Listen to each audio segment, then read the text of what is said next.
আল্লাহ পাকের নাম লিখতেও 4টা অক্ষর লাগে। আলিফ লাম, লাম হা কয়টা অক্ষর? 4টা। কয়টা অক্ষর? 4। যখন আপনি মৃত্যুবরণ করবেন, আপনার ডেড বডিটা যখন কফিনে নিয়ে যাবে, কয়জন লোক নিয়ে যাবে? 4জন লোক। আমি যে কথা বলার জন্য, যে কথা আপনাদেরকে বোঝানোর জন্য আমি এই আলোচনা করলাম, আপনাদেরকে খেয়ালের কান দিতে হবে। তরিকা কয়টি? 4টি। চিশতিয়া, কাদরিয়া, মুজাদ্দিদিয়া, নকশবন্দিয়া নাকি বাবা? মাযহাব কয়টি? 4টা। মাযহাব 4টি। মুহাম্মাদিয়া, হানিফি, শাফি, হাম্বলি। 4 মাযহাবের 4জন ইমাম আছে কিনা? আছে। 4টা ইমাম আছে। তরিকা 4টি। তরিকা 4-এর 4জন নেতা আছে কিনা? আছে। আল্লাহ রাসূলের 4টা সাহাবী আছে কিনা? আছে। আছে? আছে। তাহলে এত 4 কেন? খালি 4। খালি 4 কেন? পৃথিবীর কানি কয়টি? 4। কোরআন শরীফের কানি কয়টি? 4। টেবিলের কানি কয়টি? 4। জমির কানি কয়টি? 4। আপনার এই মঞ্চের কানি কয়টি? 4। কয়টা? 4। এত 4 কেন বাবা? খালি 4। 4 কেন? কিতাব কয়টি? 4। তাওরাত, জব্বুর, ইনজিল, কোরআন। কয়টা হলো? 4টা হয়েছে নাকি? বাপ জানলে এমনি ভাবে আল্লাহ পাক রব্বুল আলামিন আমাদেরকে 4টা শিক্ষা দিয়েছেন।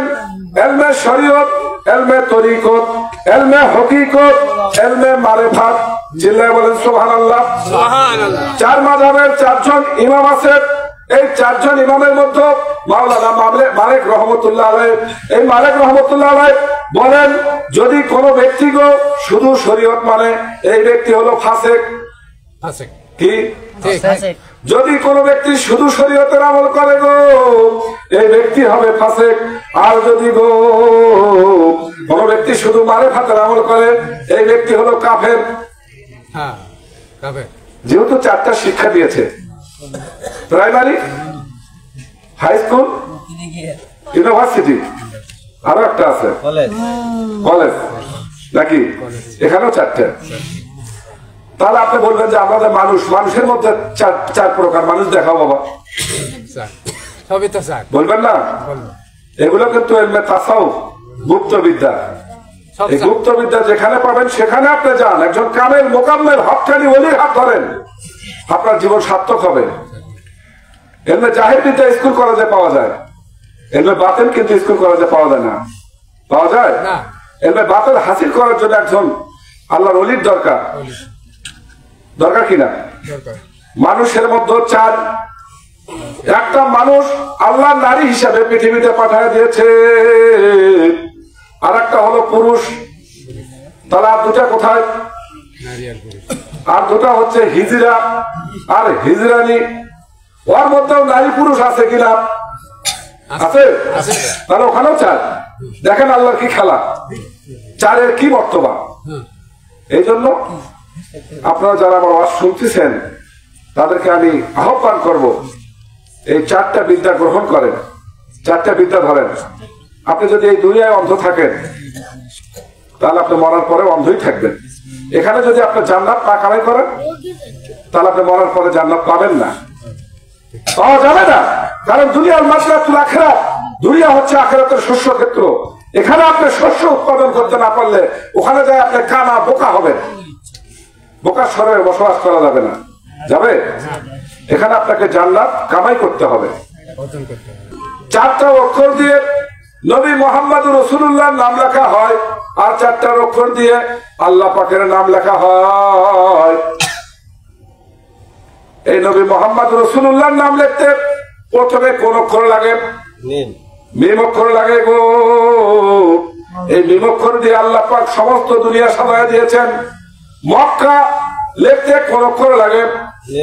এই মক্কার ঘরের নাম মক্কা ছিল না, এই মক্কার ঘরের নাম ছিল বেক্কা। কি নাম ছিল? নবী মুহাম্মদ রাসূলুল্লাহ পৃথিবীতে আসবে জন্য আমার আল্লাহ পাক রব্বুল আলামিন বলেন, লাউলা কালামা খলাকতুল আফলাক, আমার হাবিবকে যদি আমি না বানাইতাম তাহলে আসমান বানাইতাম না গো। আমার হাবিবকে যদি না বানাইতাম তাহলে জমিন বানাইতাম না। আমার হাবিবকে যদি না বানাইতাম,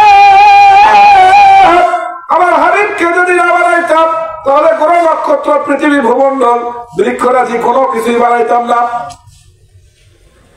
এই জন্য মক্কার ঘরের, মক্কার নাম ছিল বেক্কা। নবী মুহাম্মদ রাসূলুল্লাহ আসবে জন্য আমার আল্লাহ পাক রব্বুল আলামিন মিম অক্ষর দিয়ে মক্কা রাখলেন, বলেন সুবহানাল্লাহ। আর মদিনার নাম ছিল কি? ইয়াসরিব। কি নাম? ইয়াসরিব। এই ইয়াসরিবকে পরিবর্তন করে নবীকে ভালোবাসার কারণে আল্লাহ ওই ইয়াসরিবের নাম দিলেন মদিনা, বলেন সুবহানাল্লাহ। কি দিলেন? মদিনা।